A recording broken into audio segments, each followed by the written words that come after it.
Hello, everybody. Ella J here on behalf of WrestleZone, and today I'm joined by the stunner Emily J. Emily J, how are you doing? From Ella J. I'm doing good. How are you? I'm fantastic. You're my J sister. We just need Anna J to complete the trio. That's all I'm saying. Like honestly. Literally, please. Literally. Although technically you do have an E at the end of yours, but we'll accept it. We'll accept it. But I'm excited to chat with you today. I've chatted with you a bunch of times over the last year. You recently debuted some ring gear inspired by your wrestling dad, Heath, formerly known as Heath Slater. So for those who maybe don't know, can you tell us more about the ring gear itself and about Heath's influence on you? So the ring gear is inspired by his ring gear and Impact.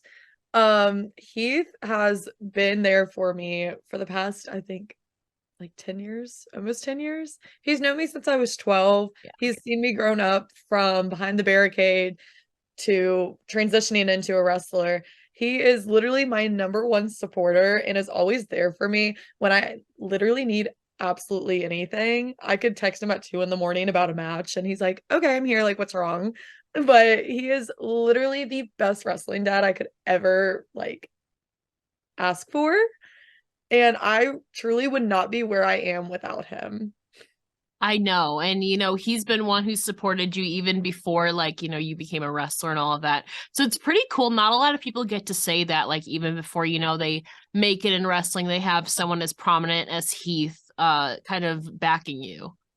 Yes, he has always been my biggest supporter through everything, and I couldn't be more grateful to have him in my life just as a role model and him like stepping up and making sure I'm okay when situations are very bad in wrestling. He is the number one person I turn to, and I know I can talk to him about anything wrestling related and life related, and I truly could not be more grateful for him.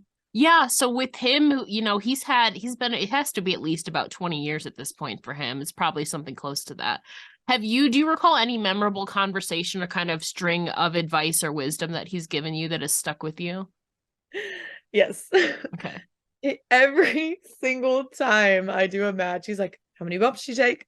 Don't punch that bump card too much. He's like, don't do anything stupid. Um, but he truly helps me through everything. As soon as I debuted, he was the first person I texted immediately after because I'm like, he is going to be so Yeah. proud of me. And I sent him the match. He loved the match, told me what I need to work on, and he does that for almost every match of mine. That's amazing. You have so many people backing you, like we said. I know one of those was a person that you recently had a match against, that being Brittany Jade, who I know has had a great influence on you and a friend throughout the early stages of your career and even before then. So, can you kind of talk about your relationship with her and then getting to work with her in the ring now? I want to say about 3 times, I think it is now. Yeah. Yeah. So me and Brittany became friends like last year. And she was friends with another good friend of mine, which is Ella Envy. Yeah. And we all became very close. And then somehow, some way or another, we I got told the night before I was debuting that I'm actually going to be wrestling both Brittany and Ella. And that was probably the best debut match I could have had because I was with two people that I trusted more than anyone in this business. And me and Brittany, she helps me so much. She was my first ever singles match back in Yeah. December. And then I just had a great match with her this past weekend. The roles were reversed. I didn't get the win. I never get the win, but she is absolutely amazing. She helps me so much. If I have any questions, she is always the first person that's like, you're okay. You're doing amazing. Don't stress yourself out. Everybody has their bad days. Like, it's going to pay off in the end.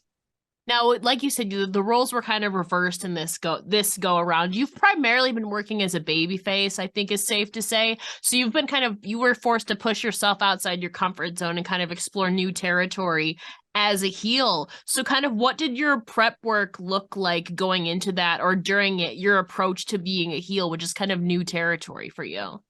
So I always like think back to my high school days and think about the mean girls I had to Yeah. deal with back in cheerleading and was like, I'm gonna channel that into my match. And plus, like just life itself, life throws curveballs at you all the time. So if you have a bad week, it is easy to work heel. Oh It's yeah. easy to put all your anger that you had that week into a match. But it was very difficult for me to go and be a heel because I'm so used to being a baby. And it was very hard for me to step out of my comfort Yeah. zone. But this is a business where you are forced to step out of your comfort zone a lot. And I was having a little breakdown in the back before my match, but everything turned out fine. We loved the match. It was absolutely great. And yeah. Now, what are some of the typical like mean girl mannerisms or moves or words maybe that you kind of maybe channeled into that match? So I pretty much channeled, thought of myself as Regina George. And Period. that's who I thought about. I was like, I'm gonna be Regina George and I'm gonna be Sharpay Evans. That is who I'm channeling. Don't touch me. Don't mess up my hair. Don't mess Yeah. up my makeup. Like, don't mess up anything on my body. Like, this is not right. And Brittany was able to work it with me, and it was absolutely great. The ending to the match, I cannot wait for people to see because it is absolutely hilarious, the ending of the match. I feel like your nickname slash moniker is kind of indicative of it could work as kind of the mean girl Yeah, vibes. Like you could totally play the like conceited, like pretty mean girl, that's in the name. You're calling yourself the stunner. So maybe you were just meant to be a heel the whole time. I'm just saying. probably. I'm just so used to working baby now. It was fun Yeah. to step out of my comfort zone and work heel for once. Yeah, and hopefully we get to see you, get those reps in going forward and you get better and better every time. Hopefully we get to see more of that. But, we do a thing called a watch list feature here on WrestleZone. So since your debut last year, you've gotten about 15 matches, give or take a few under your belt. So is there a particular match of yours that stands out or do you feel the most proud of and why? Definitely my match against Brittany at FWE back in December. It is on YouTube. That was my first ever singles match in front of a live crowd, and that was also the biggest show I've ever worked. Yeah. It was inside the Dorton Arena. I had so many emotions going. I was so nervous. I was going to do moves that I've never done in a match before, but I've learned the moves before. And it was probably the most confident after I got to the back. So many people loved the match. I was a baby in that match and I sold the crap out of all of her moves and I acted like I was dying. But that was probably the most proud match I'm most proud of because it made me realize that like I can do this. We put on a 10-minute match and that was something that I never thought I could do, and I did it. I got to do it in front of my parents and so many of my friends in North Carolina. And yeah, You mentioned stepping through the curtain after that match, and a lot of people were kind of praising you guys for your performance. Based on your work in and of itself inside the ring, have you gotten any helpful or positive feedback from your performances that has helped you or kind of shaped you moving forward? Camille helped me so much after my match. She helped me before my match and after my match. She is absolutely amazing. It's an honor that she even wants to take the time out of her day and talk. NWA Women's Champion Camille, by the way, for those who might not know. She has helped me so much. Also, the Renegade twins, literally the loves of my life. They helped me so much.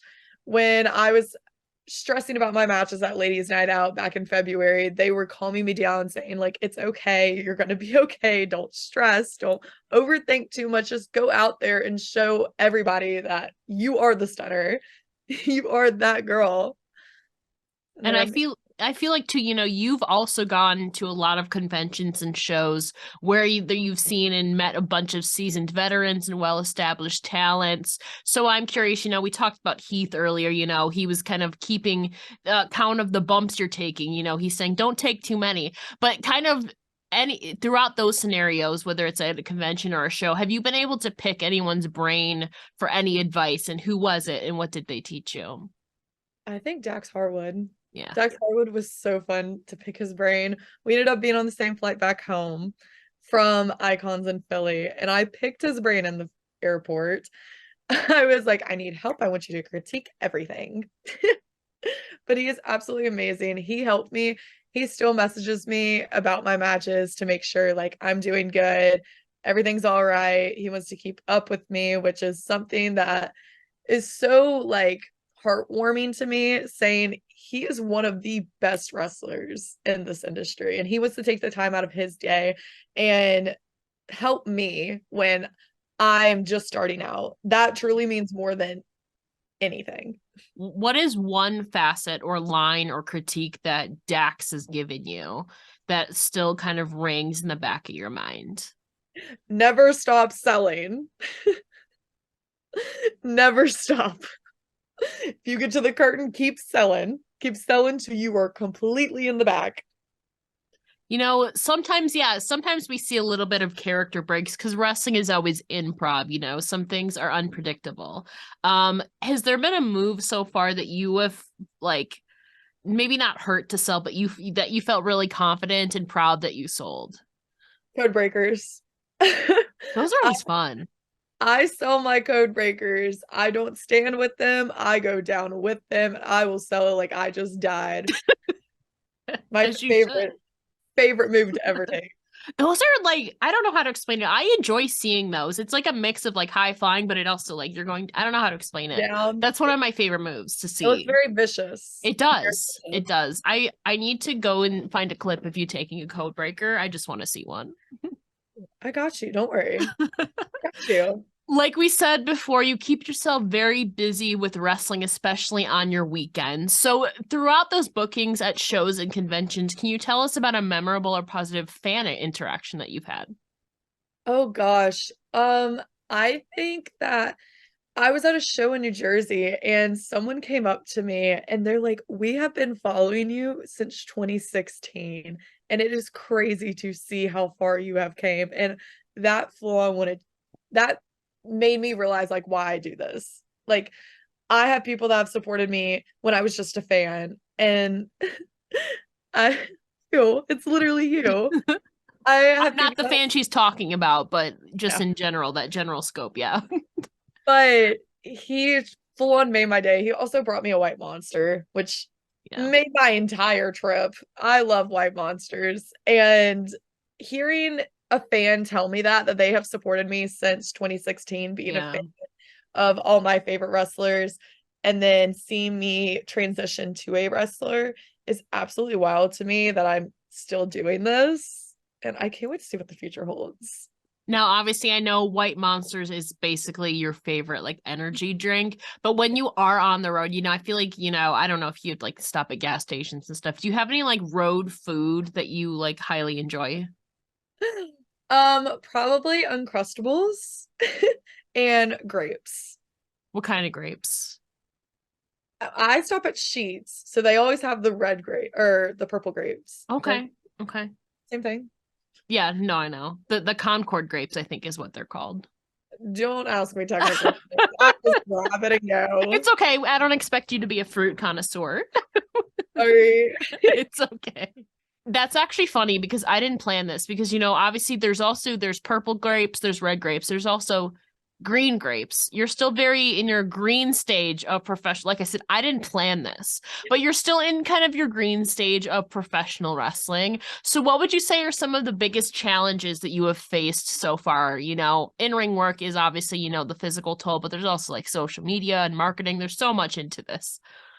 Definitely just being confident in myself. I always am very hard on myself.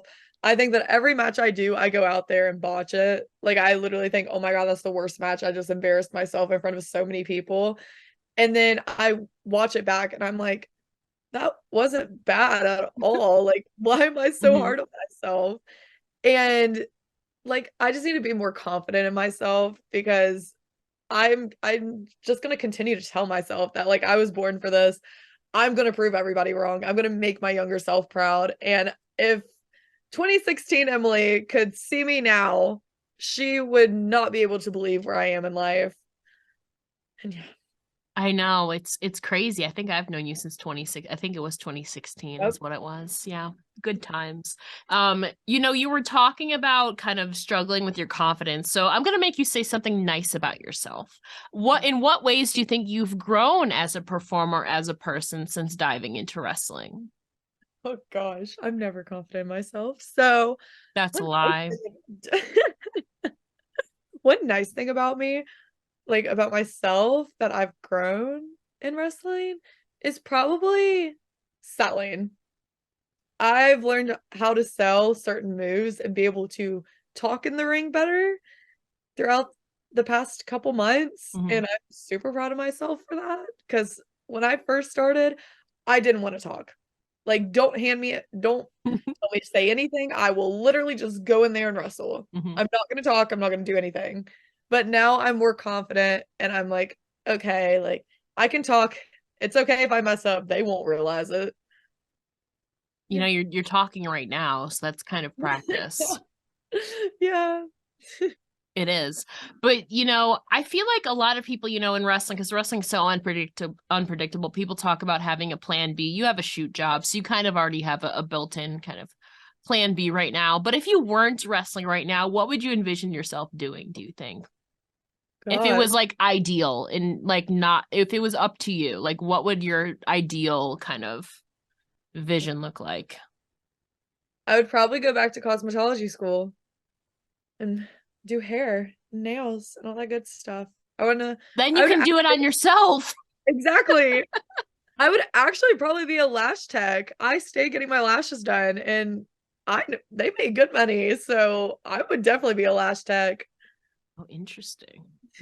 I'm interesting. Where do you know a lot of growing up? I feel like a lot of people YouTube was huge within the cosmetology. Was that kind of where that interest sparked for you, or you know people play with Barbies and stuff like that? Where did that interest in kind of the beauty side strike I for was you? Barbies. I was actually in cosmetology school back Yeah, in high school for 2 years, and then I decided not to continue it because I wanted to focus on school and not cosmetology, yeah. and now we're wrestling, so we're just off the track a little bit.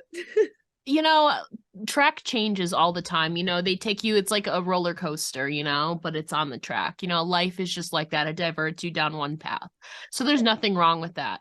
But, you know, we're talking about the future of what you may or may not be doing. This will be coming out the first week of May. So, what is on the horizon for you right now, personally and professionally? Professionally, I have some big title matches planned. I'm going back to New Jersey. Yes. Gotta love BCW. They're great. I have a couple debuts coming, which I'm excited for everybody to see. I'll be at a lot of signings, so make sure you come and see me. I'll be there, sign anything you want, actually. I know you'll be at Baltimore Celeb Fest. I will be at Baltimore Yes. Slutfest. I have a match the night before that in North Carolina, so if you're in North Carolina, come on out. It's a fun time. Personally, I have a Taylor Swift concert. I know. We'll talk about that in a second. Of the Taylor Swift concert Yeah. that took me forever to get tickets. And pretty much that's all that's going on with my life. I'm just going with the flow. Yes. This Where coming up summer is literally like right around the corner. I mean, based Mm. on the weather this week, well, at least this weekend, it was basically summer, to be honest, at least in the Oh, northeast. it was 80 degrees. Yeah, it was 80 degrees here yesterday, and now it's 40. Oh, not that. I know. Not that. But like you said, I had this next on the docket. Like you said, at the time of recording this, you will be seeing Taylor Swift in concert soon. A lot of people in wrestling are also Swifties. As So, they should where be. would you rank your fandom on a scale of 1 Oh to God. 10 for Taylor Swift? I'm not like overly like my entire life revolves Yeah, around Taylor Swift. yeah. I'm not like that. But like Taylor's my girl. I relate to her way too much. Way too much. If you know the song Picture to Burn by Taylor Swift, Burn, burn, burn, baby, burn. that is my anthem. Literally, if anybody's ever in the car with me, that song is immediately on the car playlist. Like automatic, that's going first, and we're gonna scream it. I'm one of those people. Her first four albums, I believe Red is the last album because it goes Taylor Swift, Fearless, Speak Now, then Red, I think it is. I think those are her first four. I think those are her first four. But I know 1999 somewhere in there. basically, what I'm saying is after Red, I kind of fell off. You know, I know the hits from there, but after Red, I kind of fell off a little bit. So, you know, I'm here for her early eras. It's called the Eras Tour, right? I'm here for the early eras. I got you. Got those songs. I'm so mad. My favorite album literally has one song. Okay, which album is it and what is the Speak song? Now. Oh, Speak Now's. Oh, which song is it? It's the only Is it song she can Enchanted? play. Back Yes, to it is. December? Why It's would you not play Enchanted. Back to December? Why wouldn't you play Haunted? Exactly. Hold Enchanted is a on, good song though. pause. Why would she not play Long Live? I don't know. That's literally the perfect song for the Eras Is tour. m- is mine on Red or Speak Now? Isn't that Speak Speak Now. Now? She's not playing mine.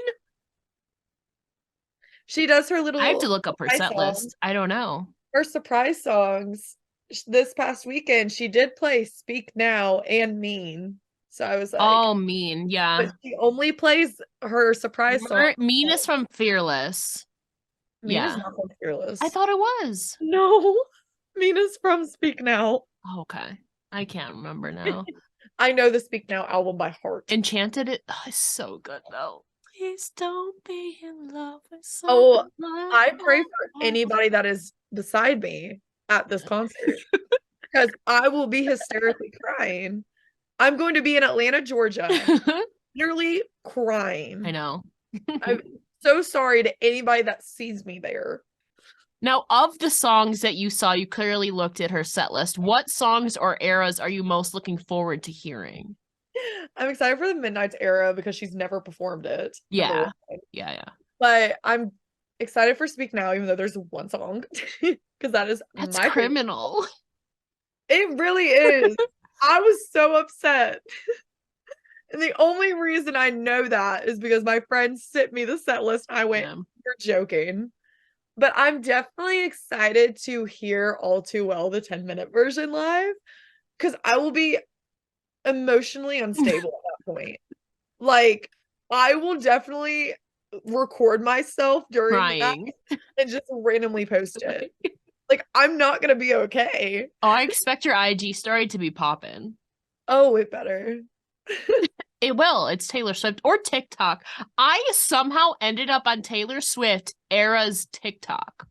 I'm stuck on that and water TikTok. So I'm excited. That's gonna be a lot of fun. I can live vicariously through you, at least for the first four albums, eras, kind of yeah, portions of it. and I have floor seats because somehow I secured those. Well, So congratulations. That's a feat that not a lot of people have reached. A round of applause. one of the very few people that actually got tickets That's so for funny. the actual price. I did not pay too much money for Yeah. these tickets. Don't worry, guys. Speaking of music, for those who don't know, what is your current theme song? My current theme song is Give It Up by Victoria's Cast. It's a bop. At the end of the night. It's Sorry. the same story. It's just gonna be singing, you know. Now, barring let's pretend that like legalities didn't exist, whatever. If you could have any musical artist or band perform or maybe write a custom entrance song for you, who would it be and what would be the vibe of the song? I feel like I would get I would hope to. I know your personal taste is country, but the Stunner Yeah. is not country. It's not. No. Probably Ariana Grande. I feel like that would be a fun vibe. And if you know her little mashup with Britney Spears where it's Step On Up X Yeah. More, Yeah. I think that's what it is. Mm. I love that song so much and the mashup. So I would want that vibe with Okay. an entrance. There's also like Pretty Girls with Britney Spears and Iggy Azalea. I just feel like that would work for the Stunner. I do have a video on my Instagram with that song. Oh, you do. I do. It's a All highlight around reel. the world. This is just gonna be us singing at this point. It's so pretty. Now, talking about performances, you've gotten to share the ring with some notable names like Renee Michelle, Notorious Mimi, JC Storm, Ray Lynn, and so many more. But looking forward, who are some wrestlers on the indie circuit right now that you are wanting to work with or hoping to? I definitely want a one-on-one singles with Ella Enbeam. Yes. 110%. I want that. That is one of my dream matches.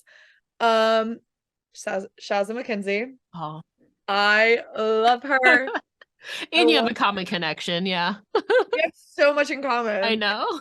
We would vibe so well You together. would. And probably Sandra Moon. Oh, I I love Sandra. I recently got into her work Yeah. because I went back and studied a couple of her Mhm. matches, and I was like, It's I want to fantastic. wrestle her. Yeah. Also, special shout out to Brittany Brooks. I want to wrestle her so bad. I just started following her recently. Brittany Brooks, I love Yeah. her. She's amazing. She seems I cool. want to wrestle her so bad. We would have such a great storyline saying we both came like at the younger stage Yeah. of the internet wrestling community. Yeah. And I remember her as like a little girl with little Yeah. braces. Yeah. And now she is shining, and I'm so freaking proud of her. Oh, And that's incredible. You know, it's funny. There's I want to say there's like four people right now that, you know, I've grown up with, say we call it Stan Twitter on the Twitter community, Twitter sphere for the last couple of years, and now they're performers. It's actually crazy. Allie, Crazy. Allie. Five, yeah. I have another friend in the UK that I've grown up with. Yes, our good friend Allie Albright. Shout out to you as well. It's Baby, it's it's just funny. It's so wild. It's so wild. Who would have envisioned? not me. Not me. That's so funny. But obviously, as you continue climbing the ladder, we hope to see you on television in the ring. We've seen you on AEW television singing, but we're talking about in the ring. So, on the scope of the televised companies, who are you hoping to square off with on that level other than Liv Morgan? Definitely want to do AEW, and I 110% want to face Nyla Rose. I That would be such a good match. We would put together so You well. would sell the hell out of it. Oh yes. Literally beat me up, Nyla. I want you to beat me up. Please. Mhm. I will enjoy it. Oh, that's so funny. We need But that. definitely her. I know we need it. Hopefully, we get you on Dark soon. I know Liv Morgan is obviously kind of your number one. Anybody who knows you knows that. But you know, you recently shared a video of you performing a bulldog move as inspired by Trish Stratus. Your finishing move is obviously the stunner, which has been popularized by Stone Cold and continues to be popularized by people like Kevin Owens. Are there any other moves that you've integrated into your repertoire that was inspired by, or you pay particular homage to that wrestler when using it? I do a lot of crossbodies. Like, if you watch any of my matches, I stay doing a crossbody. Like, always. I love doing them. I got inspired by Willow. I Okay. love Willow. She's a sweetheart. I just keep doing crossbodies. And I also got to have a match with Ray Lynn. Yeah. And Ray Lynn is somebody that I have always looked up to. And I told her, I said, listen, like, you doing crossbodies, like, you inspired me to start doing them because I'm like, okay, like, we're both lengthy and tall. Like, it's Yeah. okay. And yeah, definitely the crossbodies is definitely inspired by Willow and Ray Lynn. Willow Nightingale? Yes. Okay. Yeah. Two lovely, lovely people. We just spoke with Raylan a couple weeks ago here on WrestleZone. Lovely. To close things out, you know, 2023, at the time this is going to be released, it's going to be the first week of May, which is like crazy to think about. I swear this year just started, you know. You are continuing to make your strides in the ring, get more matches and reps in. What do you hope to accomplish personally and professionally for yourself maybe within the next year? Professionally, I want to hit at least 50 matches. I definitely want to hit 50 matches. I want to have a singles match or a tag match or whatever they want during WrestleCade weekend for Ladies Night Out. Hopefully, praying. WrestleCade weekend is my favorite weekend. Yeah. Personally, I just want to love myself and put myself first before others. Period.